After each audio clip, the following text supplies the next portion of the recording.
जय माता दी दोस्तों। कैसे हैं आप लोग? आई होप स्वस्थ होंगे, मस्त होंगे। तो दोस्तों, आज मैं फिर लेके आई हूँ एक नई सत्य घटना। आज ले चलते हैं हम आपको भैरव बाबा के चरणों में। अब तो ना वो शक्तियाँ रही और ना वो ये लोग रहे जिनका इतना विश्वास था। पहले जितना विश्वास रहता था देवी देवताओं पे, तो शक्तियाँ उतना ही आसानी से उनका साथ देती थी। तो बहुत पहले की बात है, जब हम छोटे छोटे बच्चे थे, तो जो हमारे भैरव हैं पूरे गांव का एक ही होते थे। तो बोलते थे, कोई भी बात होती तो वो किसी को बोलना तो वो आवाज़ लगाते थे, आवाज़ होती आती थी। बस जिनको बोलना था उनके कानों में ही आवाज़ आती थी, दूसरा कोई नहीं सुन पाता था। तो एक बार की बात है कि हमारे जो पास वाला गांव है, वहाँ के थे बुजुर्ग। तो वो सुबह सुबह उठे, और जो हमारे यहाँ ऐसे होता है, कोई भी काम शुरू करने से पहले भगवान का रोट चढ़ता है।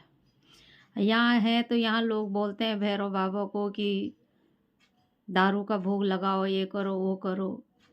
खैर, अपनी अपनी श्रद्धा है। पर हमारे इधर है जो भैरव बाबा, जैसे बालाजी में रोट प्रसाद चढ़ता है, वैसे हमारे भैरव जी में रोट प्रसाद चढ़ता है। तो हमारे कोई भी काम शुरू करने से पहले रोट का प्रसाद चढ़ता है।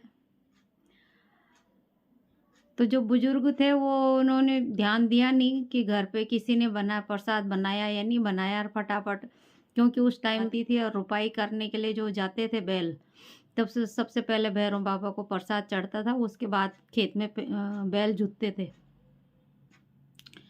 और जैसे ही घर से बैलों को खोला और आधे रास्ते तक लाए, जंगल का रास्ता था, दोनों बैल गायब हो गए।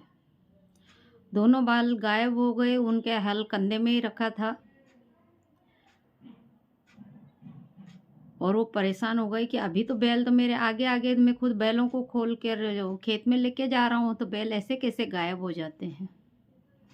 कुछ देर उन्होंने अकेला ढूंढा, वहाँ काफ़ी देर ढूंढा।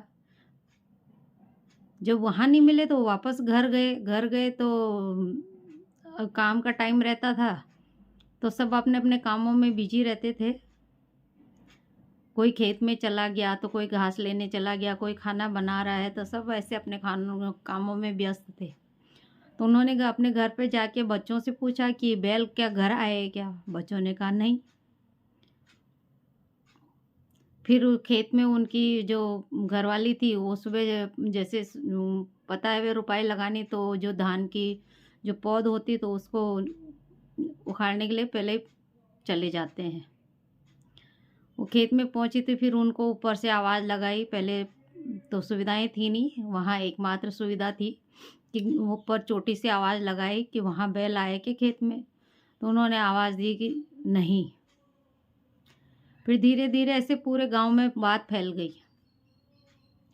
सुबह 5 बजे के बैल गायब हुए, कम से कम सुबह के 10 बज गई।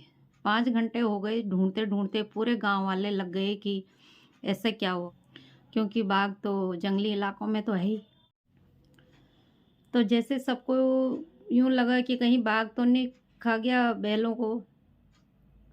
फिर थोड़ी देर में आवाज़ आई, जहाँ बैल घूमे थे वहीं फिर वो वापस गए। फिर और भी लोग आए उनके साथ गांव के।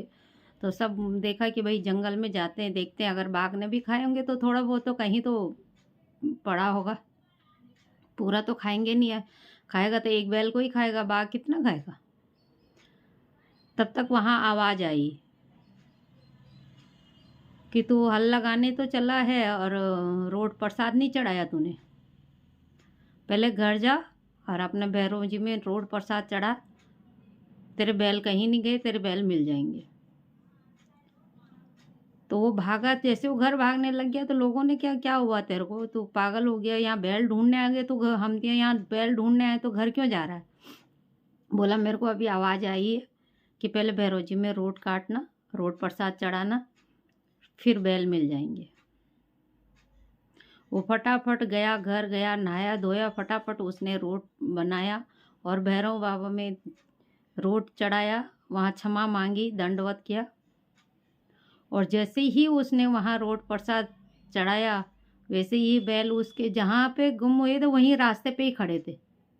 बस सिर्फ ये था कि आंखों का धोखा था, वो किसी को दिखे ही नहीं। मतलब सब अचंभित हो गए तो कि अभी तो यहीं पे थे, फिर अभी कहाँ गए। अरे हम तो सब ढूंढ रहे हैं पर ये बैल तो यहीं पे है। तो दोस्तों ये होती थी देवताओं की शक्ति। शक्तियाँ अभी भी हैं, पर अब क्या लोग बागों को विश्वास कम है।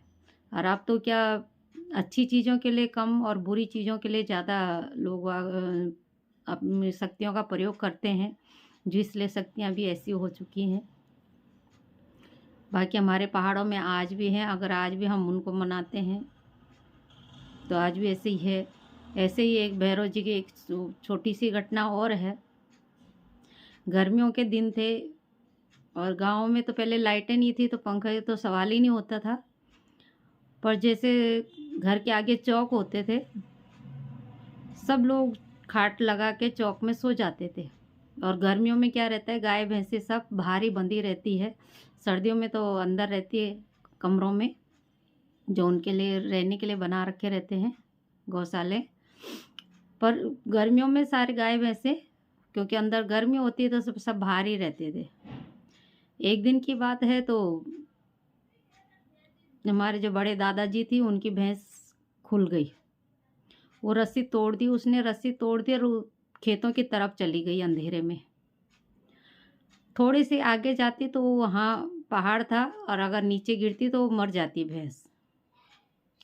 मेरे दादाजी सोए हुए थे खाट डाल के वहीं, पर अब रात का टाइम था, कम से कम 2 बजे 3 बजे का, तो उस समय नींद वैसे अच्छी वाली आती है, गहरी नींद में रहते इंसान।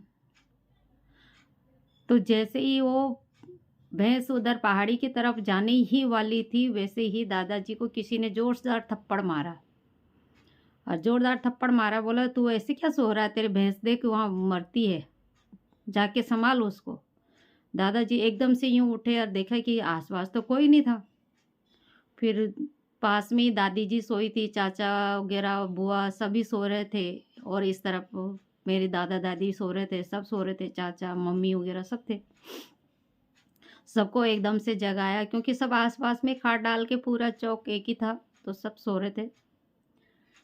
फटाफट उठे सब, और सब ने पहले ये चीड़ का पेड़ होता है हमारे इधर, तो चीड़ के पेड़ की जो लकड़ी होती है तो वो आग जलाने के काम आती है, और कहीं जाना हो तो उसको लंबे लंबे काट के आग जला दो तो उसमें उजाला हो जाता है, रास्ता उसमें साफ दिखता है।